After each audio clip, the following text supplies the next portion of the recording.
What's up, everybody? So today it is raining here in Clarksville. It actually just stopped. I actually had a tea time for 12:30, 12:45, but it was pouring down, and the guys I was going with, they decided not to go. So, hey, why not give you guys a quick lesson if you're in the market to buy a home? I got a few things that I want you to know about. Let me put these down because today was supposed to be my day. I'm telling you. But anyways, so I want to make sure that you understand something when you're in the process of buying a home. You want to make sure that you have some general knowledge. Other things, make sure you lean on your real estate agent. But let me give you a few things that I know will help you out in the process of buying your home. I call these the 10 commandments of home buying. Super simple, very easy to follow, but you have to do it. And if you miss one or two of these, you may be okay. However, majority of these you want to make sure that you follow because it's going to make it more of a smooth transition to you getting into your home without any delays. So let me go over the first one. The very first one: thou shalt not change jobs. Very, very important. You want to have some type of work history when you're going through the pre-approval process. So make sure you do not change jobs. Um, if you change jobs, but it's in the same field, that's perfect. Not a problem. But try not to switch different industries. Okay.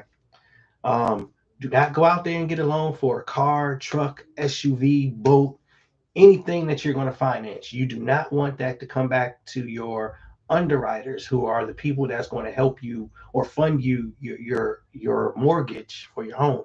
They don't want to see you with a lot of additional debt. So do not, during the process, go out and buy anything else. Stay focused on buying the home.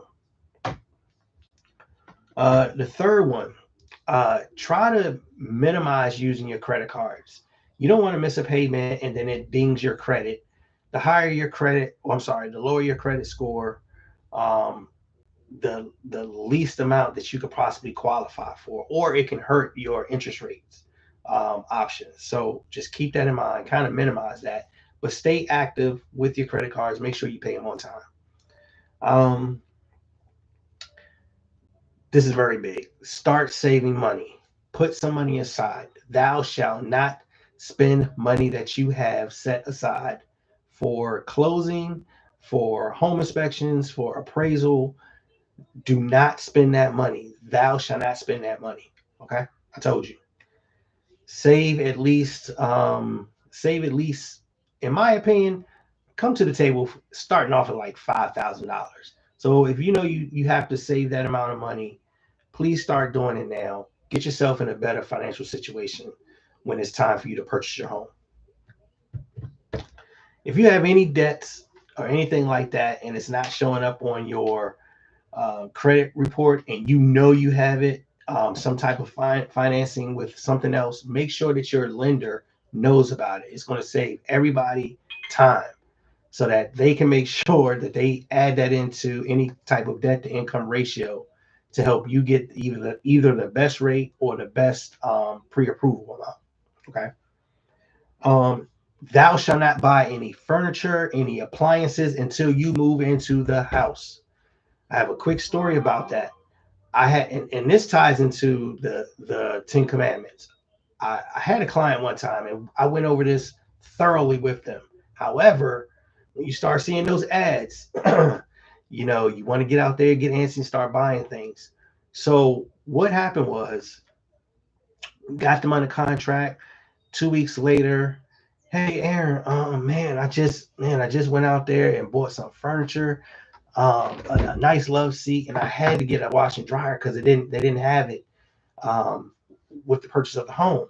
Well, wait a minute. How did you buy this? Did you buy it with cash?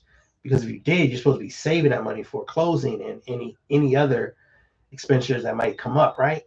Well, no, I actually use my credit card. Your credit card. Well, that's one of the Ten Commandments. Thou shalt not use any credit cards, unless you really, really have to. But that's one of the Ten Commandments. Yeah, I know. But let me tell you what happened. After that happened, We were supposed to go to closing 2 weeks later. However, that purchase put them over the debt to income ratio amount, which means they couldn't afford the house that they were purchasing. So now we had to cancel that contract. The sellers were not willing to come down on anything. So it just happens. That's part of it. That's why you want to follow these 10 commandments. There are 4 more of those. I really want to tell you what those other 4 were, and they're very, very good. And it's something that you should definitely follow. But if you want to know more, just reach out to me, man. I don't want to take up too much of your time. The sun is starting to come out. I gotta go wipe the clubs down so I can get ready to go out there, and at least get 9 holes in. All right. But reach out to me. You can shoot me an email. There is a link in there if you want to book a consultation. I can give you the rest of the 10 commandments of home buying. Or if you want to register for the webinar that I have on Saturdays, let me know. Or you can just shoot me a text, 931-919-9467. Excuse me, that's my voice is a little hoarse because I was earlier today. It was sunny out and I was like, yes. And I think I kind of hoarse my voice a little bit, but definitely do that. Okay. Reach out to me if you want to get the rest of those 10 commandments of home buying. Y'all been good. Talk to you later.